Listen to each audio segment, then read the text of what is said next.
corazón.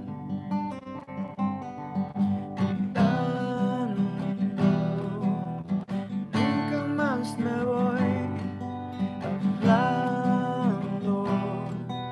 Te abro el corazón, cuidándote. Nunca más cuidándome en Monterrey.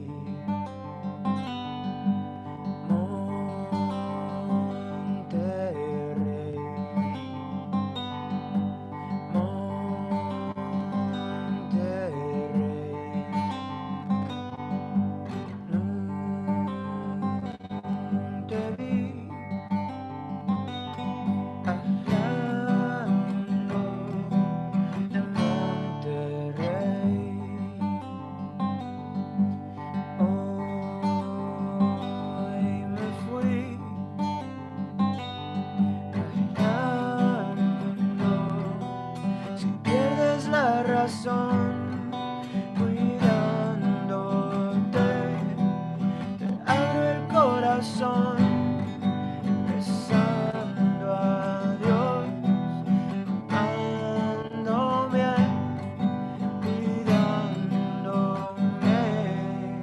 en Monterrey.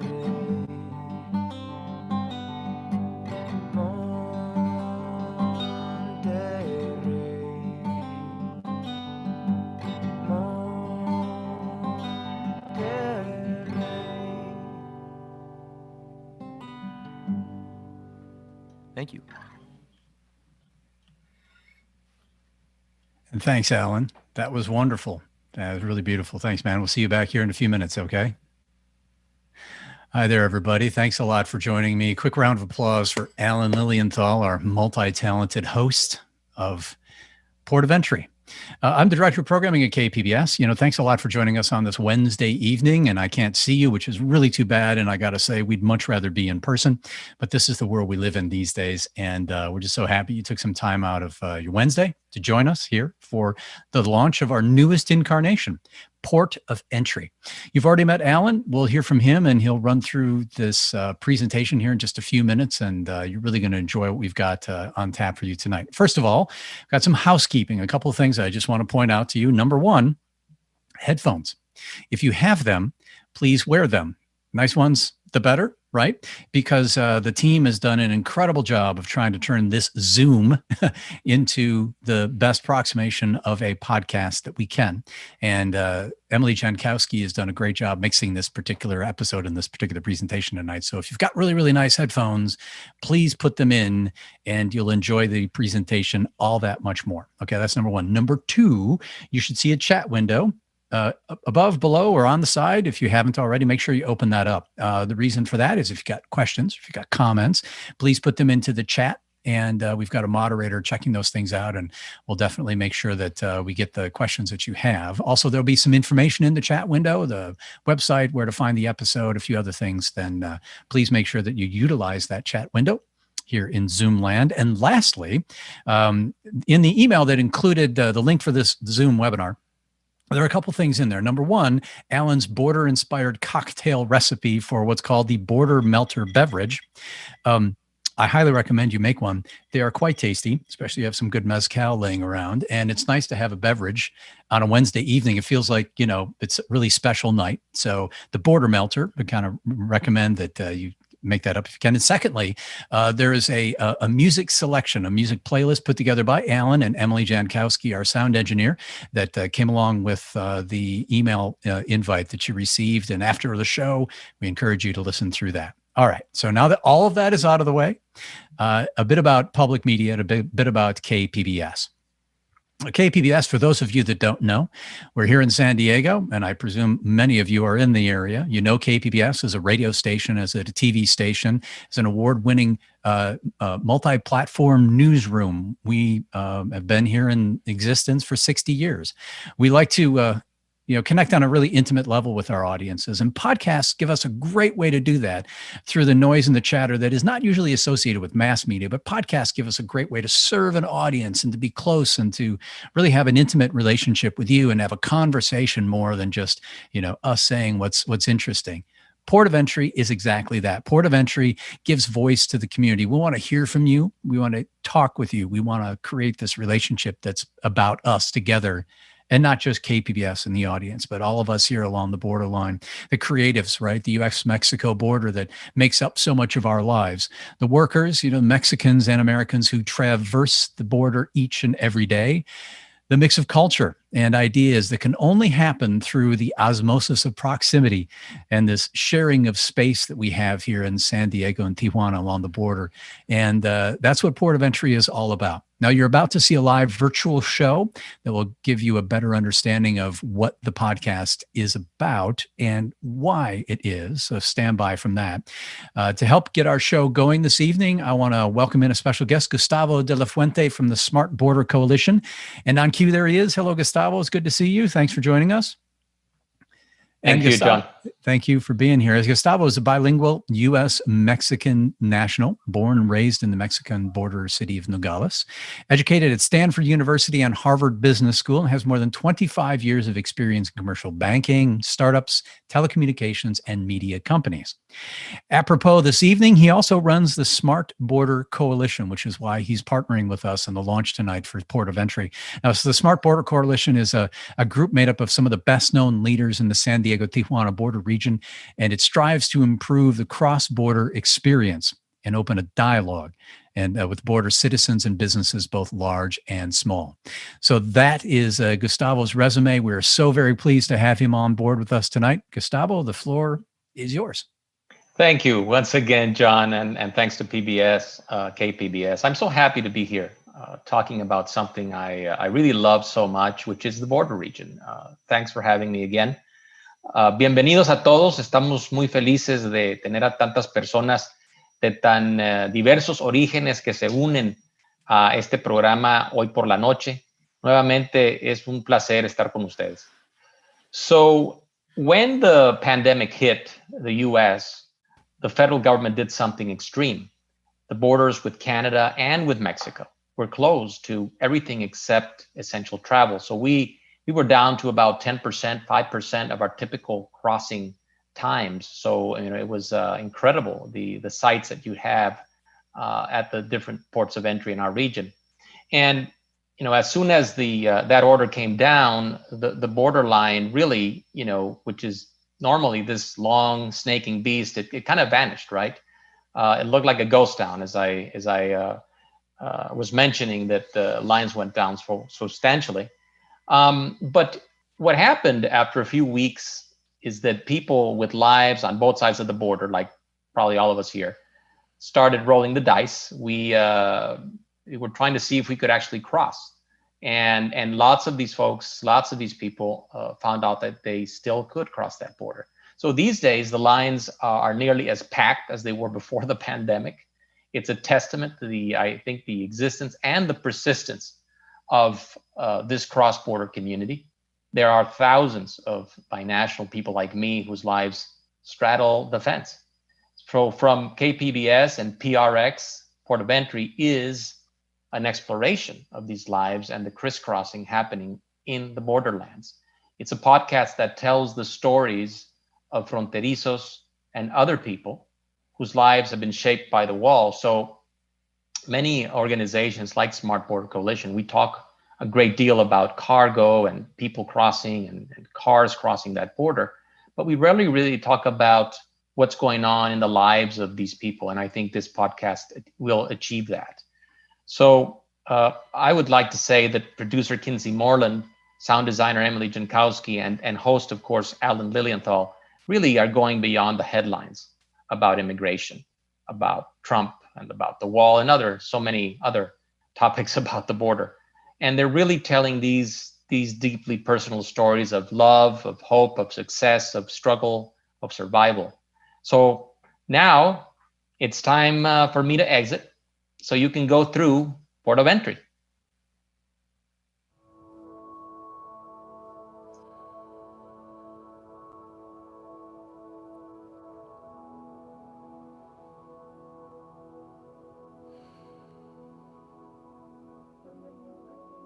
What images pop into your brain when you think about the border?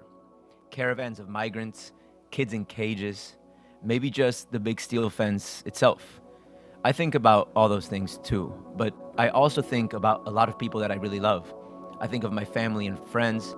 I think of a hybrid culture that blurs the lines between us and gives birth to amazing creativity. I think of belonging and identity and how the labels we put on each other, Mexican, American, foreign, local, they're not always so neat. Author and feminist Gloria Anzaldúa wrote something beautiful about the border. She says the US-Mexico border es una herida abierta, an open wound where the third world grates against the first and bleeds. And before a scab forms, it hemorrhages again. The lifeblood of two worlds merging to form a third country, a border culture. At the border, cultures clash and meld. Poverty and prosperity collide. One side has, the other side wants. Yes, there's a lot of pain and suffering here, but there's also a lot of beauty in the blend. And the cross-border stories that come out of this place, they're often unexpected. They paint a picture that's far more colorful than what the black and white headlines make you think. I'm Alan, the host of Port of Entry, and the border is my home. So a bit about me and why I'm sitting in front of you right now. I was born in Mexico City.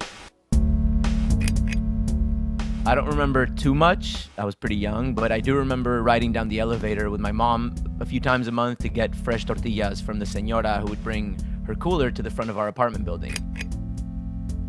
I remember meeting my grandpa at Sanborns, which is kind of like the Mexican Denny's, where I always ordered molletes. When I was 8, though, my parents sat me down and told me we were leaving the US. We were leaving Mexico City and moving to the US. This is the card my dad handed me. The word alien really left an impression on my young mind. I cried when they told me. I really sobbed. I didn't want to go. Seeing what kids go through now to try to get into America makes my experience feel very blessed, but back then, it was definitely hard and disorienting. I remember walking into my classroom at a Jewish school in San Diego, and for the first time in my life, I felt paralyzed. I later learned that was anxiety, but at the time, I really actually thought I was an alien. A few days later, though, my teacher came in and started singing this Hebrew song.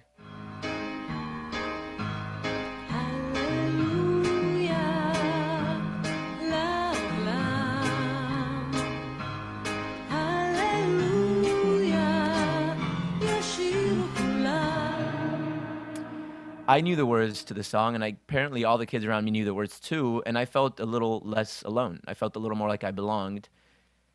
And in that moment, I knew that music was going to be a huge part of my life. I subconsciously understood it to be this great connector, a way of making people feel like they belong. And from there, music completely took over my life. Now I'm in a bilingual hip-hop supergroup called Tu Lengua with members from both sides of the border.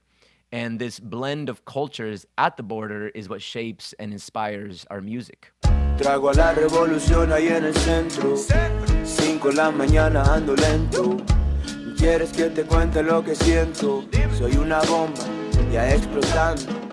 No sé si soy el héroe de este cuento. Y quiero olvidarme en el momento.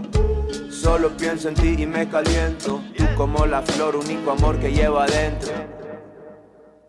So in pre-pandemic times, I was crossing back and forth between the US and Mexico on the daily.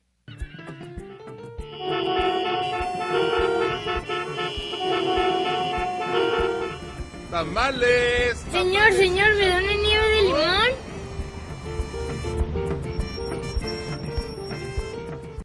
Agua fresca, de todos los sabores. Perros calientes, pase.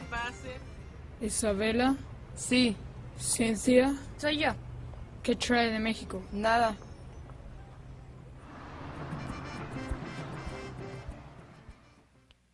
About 100,000 people like me cross the border from Tijuana to San Diego every single day. With COVID, the line's not quite what it was before, but even now when I cross, I'm still waiting for hours on end. And as part of that cross-border reality that I live, I spend way more time than I like to even think about waiting in this unpredictable beast. Sometimes while I'm stuck in line, I have my little guitar with me, and I use the time when I'm bored to rewrite the lyrics to popular songs with lyrics about the border and the things I'm seeing. Diles no quiero línea, línea, no quiero línea, línea si no tuviera mi guitarra. Mejor no digo más palabras. Línea, línea, diles no quiero línea, línea, no quiero línea, línea, yeah. So when the pandemic hit, this whole line culture just disappeared. Everything was completely shut down, but not for very long. The national perception that the border was ever really closed is just way wrong. People like me with jobs or family or bands on both sides of the border, we just have to keep on crossing. It's part of who we are and how we live. In Port of Entry, we tell stories about border people like me, fronterizos y fronterizas y sus historias de la línea. Stories like this one.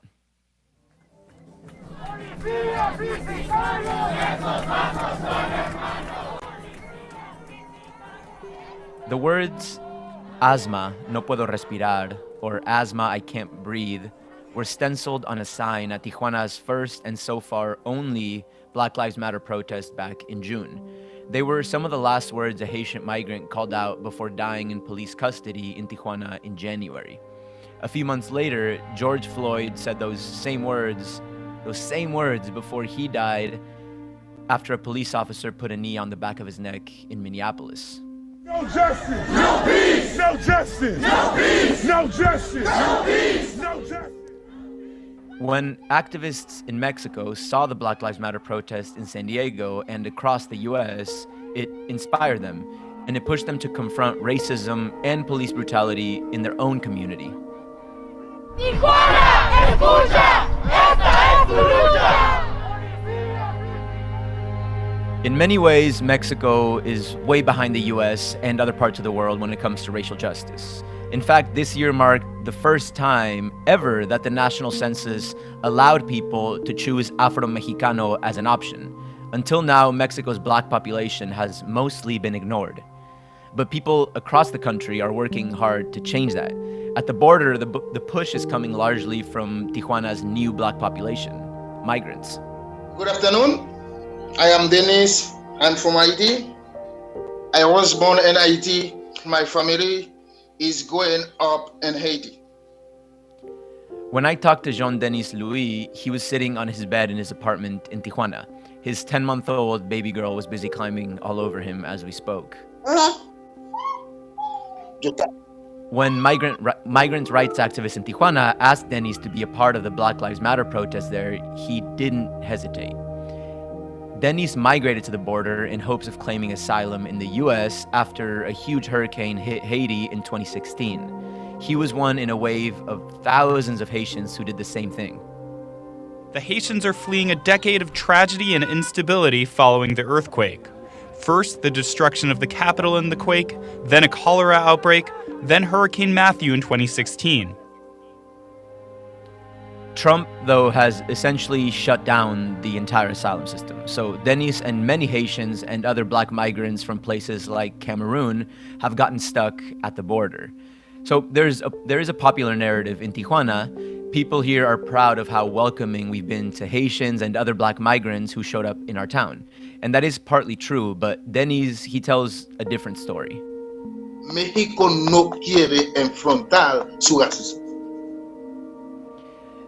Denis says he's experienced racism at jobs here, at school. He says it's everywhere, but that Mexican people like to pretend that racism doesn't exist here. Aquí en México hay un racismo más peligroso que todo el mundo. Porque son algo escondidas, son algo que está abajo de la mesa. Es así.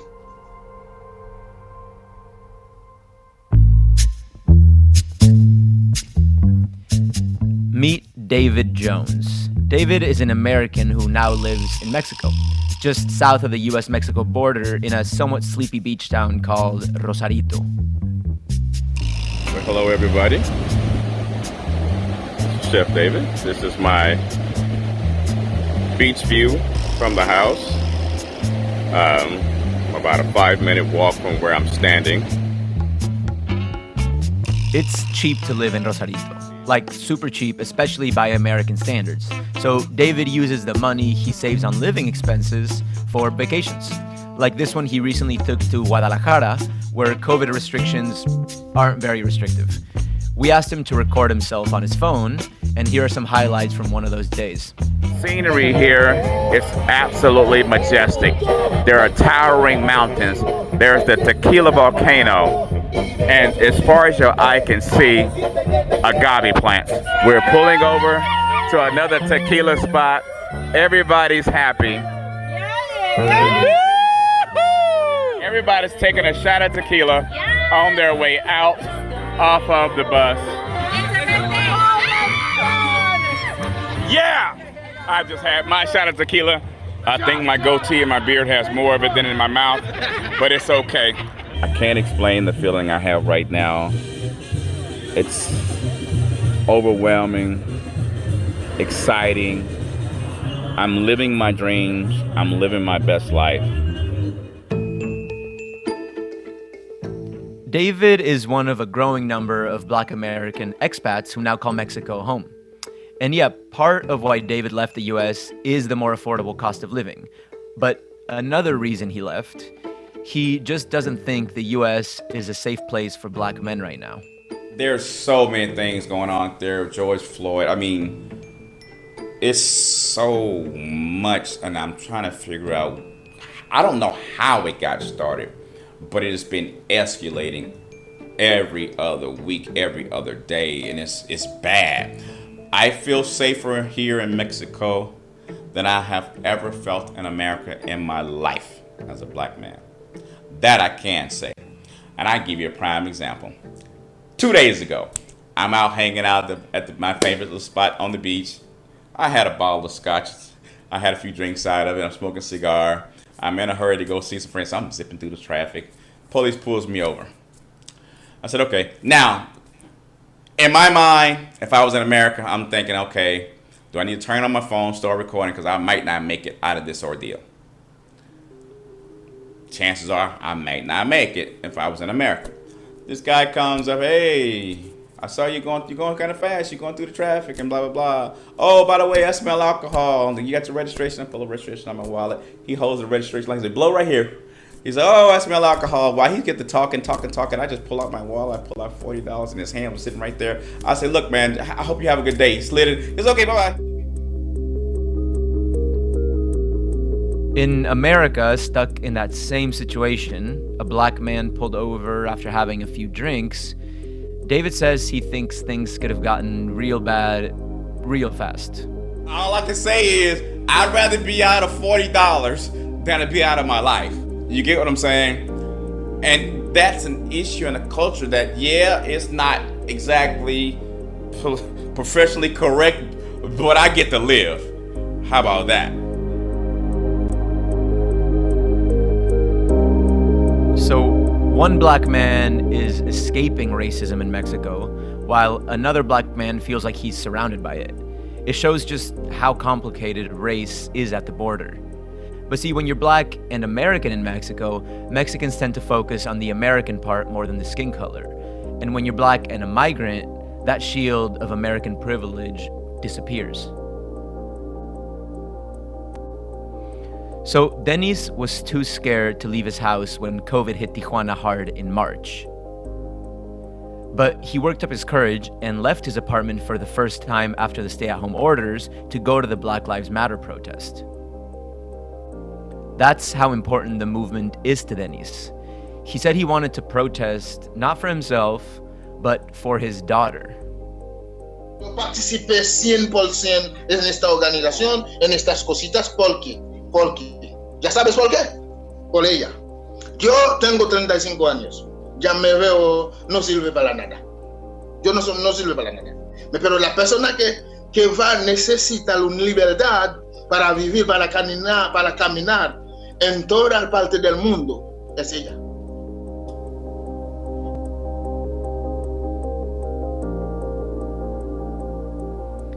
I'm Alan Lilienthal. Thank you so much for listening. We really appreciate it.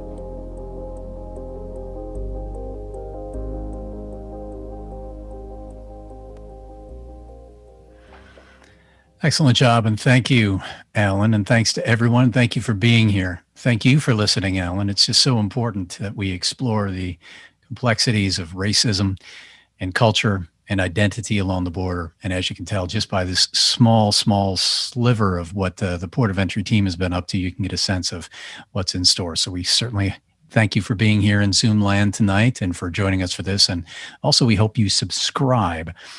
I'd like to say thank you to Gustavo de la Fuente from the beginning of the program, from the Border Coalition, who joined us at the beginning of the show. Thanks a lot, Gustavo, and thank you for being a partner with KPBS and Port of Entry. We also have a Port of Entry website in the chat, so you can definitely take a look at that, please, and click on over to the show. Do remember to subscribe to the podcast, and please do us a favor tonight. Just reach out to one friend. If you have one friend that you know will enjoy this podcast and you know is going to be to appreciate hearing more and being part of this community, do ask them to subscribe and to become part of the community for Port of Entry. And before I wrap up, look, it wouldn't be a public media event if we didn't have a tote bag. So I know you're all sort of like rolling your eyes right now. KPBS is a public media station, and we really cherish the people who help support what we do. Membership is a big deal to the station. When you become a member of KPBS, just go on to kpbs.org. You've heard the spiel. When you go there and you become a member, you can receive the Port of Entry tote bag as a gift of our thanks. It's a big deal because we think it's really important that the people who listen to the content and listen to Port of Entry help support it. So that's a big deal. So thank you very much. And before I go, I wanted to bring Alan back and the rest of the team. Producer Kinsee Morlan, there she is. And Emily Jankowski is there as well. Terrific job, you guys. We're just so proud of what you've done. And gosh, we're so excited for what is coming up in the future. Thank you. Thank you, everyone who came tonight. Hi, Mom. And we saw all the comments. And if there are any questions or outstanding thoughts, you guys can email us anytime. We love to hear from you. podcast@kpbs.org. And don't forget to listen to that Spotify playlist made by Emily and Alan. Have a fun after party without us. Bye, guys. Thank you all. Thank you. Good night.